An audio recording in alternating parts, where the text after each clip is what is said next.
How's it going, everybody? Welcome back to Mojo Group. Mike here. Today I'm gonna show you a familiar airplane, but this is actually one of my favorite airplanes to fly and to train in. Stay tuned, we're gonna check out the SportCruiser.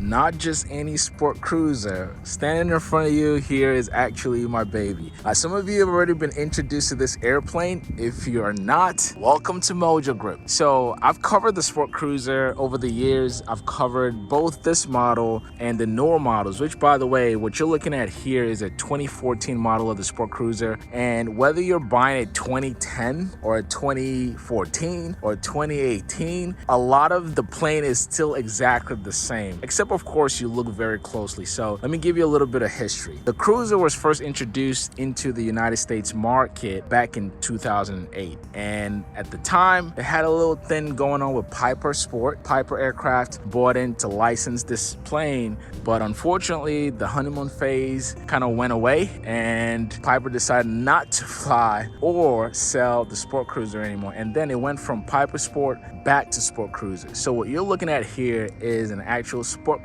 not a Piper Sport, and I'll tell you some of the things that are different. Like I said, this is what you consider the newer model and some subtle differences. So if you look at this, for example, you see that this plane has a winglet. In the early models, the 08, I would say, or even beyond 2008 models to about 2012 or 2013, the wing design is different. So you didn't have this thinner edge here, you had more of a buff like this, right? And if you look at this plane, which I reviewed, which is also one of my planes here, that plane was a 2010 model, and so you can see the difference with the wing. But other things that are different here, again, except you look very closely, you won't be able to tell. In the early models, believe it or not, this cut right here was a little more narrow, and that caused some problems for this airplane. And the reason I have the canopy open right now is because if you look closely here, this is spanking new. So this plane has a brand new canopy. That's why the plastic is still on it. And speaking of, this plane is also for sale. But before I get to show you more features of it, I actually want to tell you the good and the bad. If you're looking in the light sport, but more specifically special light sport market, which is what this plane is, because it's fully equipped for both PPL and some basic instrument training. You're not allowed to fly a light sport in IMC, obviously, but if it has the right equipment, which this airplane does, you can train, or at least start training for your instrument. So speaking of, let me go in there and show you the goodies. This is why I said, when you get in a SportCruiser, whether you're buying the early models or the later models, they're all designed the same way. What you have typically in the newer models, you still have the dual Dynon Sky View, and then you've got a Garmin 796 GPS in the middle. Some of the airplanes that are built in later years, you would have a GTN instead of that. But other than the avionics, your sit-in configuration, very similar. Your parachute, a lot of them still come with that. Now, you do have some of these makes and models that where the owners or whoever bought it decided not to put a parachute on board just to get more room or more weight, carry more weight. In this plane, you've got a useful load of about 15 pounds, which is plenty. But something really cool about this airplane also, got wing lockers. Now, the Bristol is another airplane that has wing lockers, and that you have a key, whereas with this, you just unscrew these guys, and you see right there, you can put up to 22 pounds of baggage or storage in there. And speaking of, so you've got your baggage compartment here.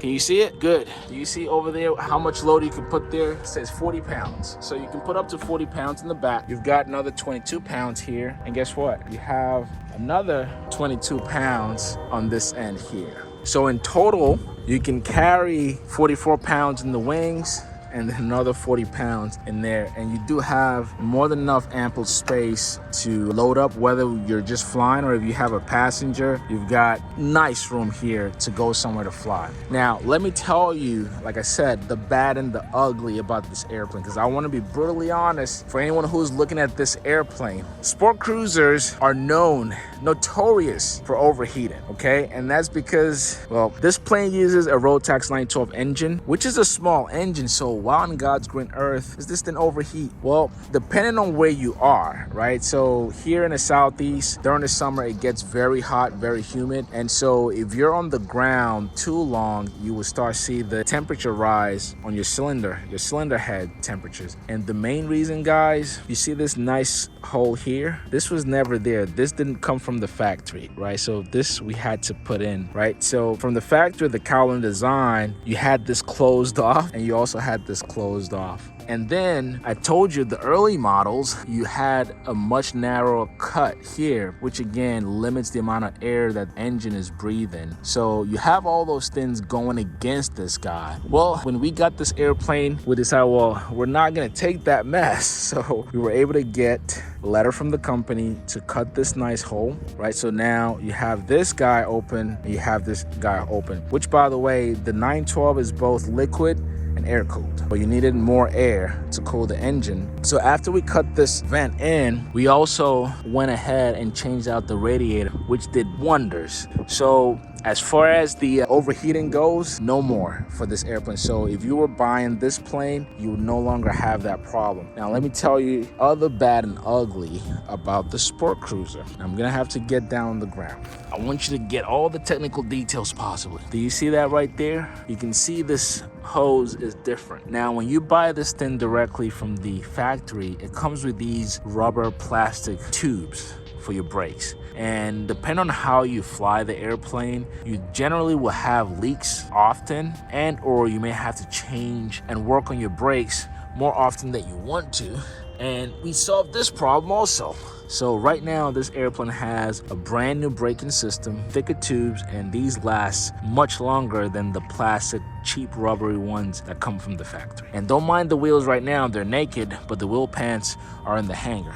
And so this plane has a lot of the problems or troubles that you would normally have already solved. And I can tell you, November 599 Delta has minted quite a few pilots. So this plane has minted both sport pilot, private pilot, instrument, even commercial pilots. It's done it all. So I say that to say that if you were looking to get into a plane like this, you can practically use it for almost every rating, okay? And if you just want to fly and have fun, it does that too for you. So speaking of, let's get inside and I'll show you some of the goodies in there. Actually, before I do, I wanted to make note of this canopy as well, because that's the other bad and ugly that could happen depending on how much or how often you fly the airplane or how old the airplane is. So the cruisers have a glass canopy, right? And as I said, this here is a brand new canopy that was just installed. And the reason why we went ahead and did the new installation is at some point there was a tiny crack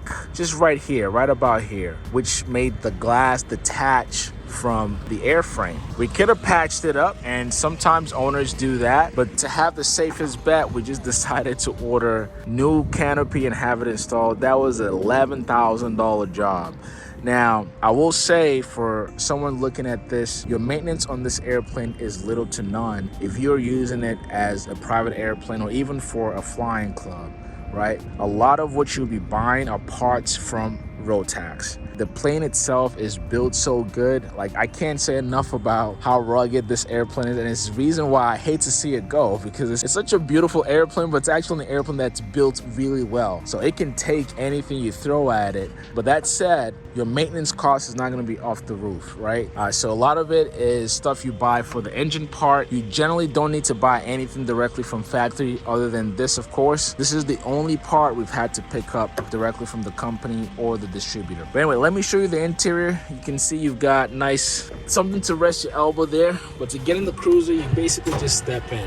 Okay, let me step in and sit down and show you the magic in here. So here we are, guys. As I mentioned before, your avionics in every single SportCruiser you could think of is very much identical to this. You do have some with just a single primary display here. This has dual. This airplane is well equipped. You've got an autopilot on board. You also have this to use, great for GPS. You have a radio, and of course, the sky view is both buttons and touch screen. So that's something you have to get used to.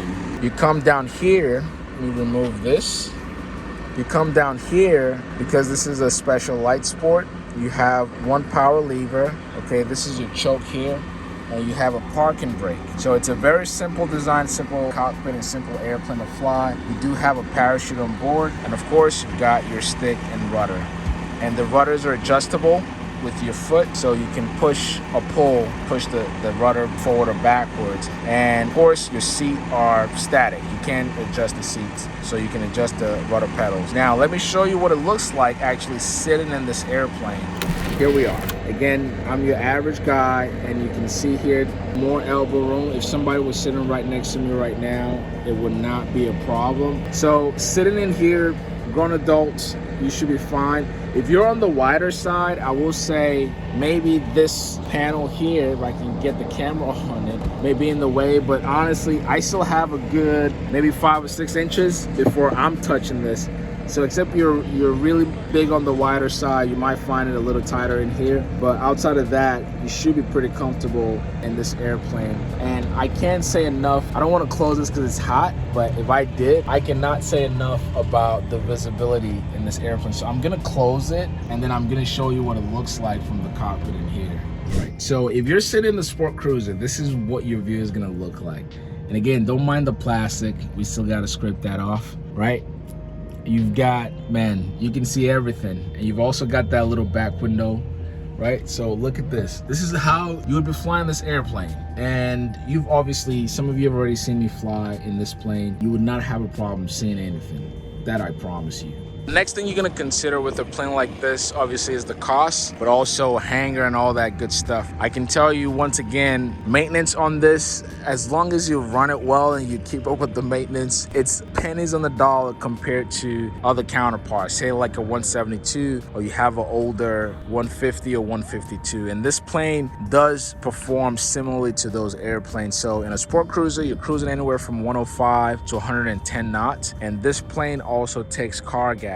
Matter of fact, the road tax likes car fuel better than av gas. So if you were using exclusively car gas, you can extend your oil changes. So if you were using just av gas, you'd be changing your oil every 25 hours. Whereas if you used car gas, you double that time. So you'll be able to change your oil every 50 hours as compared to every 25 hours. And of course, that's commercial, right? If you were using this plane for commercial purposes, like a flight school, you'd have to do your 50 hours, 100 hours, which this plane is up to date on everything. And I kid you not, it's up to date on every single item you can think about. Brand new brake system, brand new canopy, $15,000 recently spent to bring it up to speed. It's airworthy. It's a perfect beginner airplane. It's also a perfect intermediary airplane. So it's a plane that whether you have 0 hours or you have 1,000 hours, this plane will serve the mission for you. Now, how much does it cost? Right now, asking only $99,000.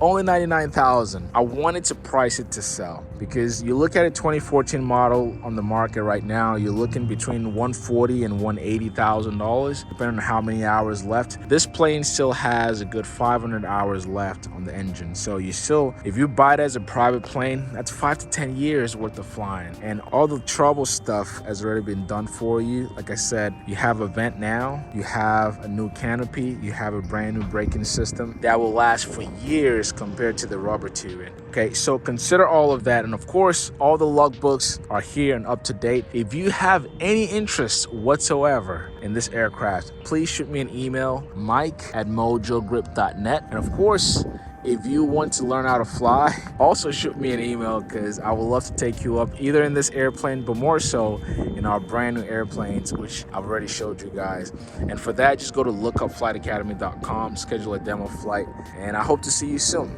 Thanks for spending time with me. I hope you enjoyed the video.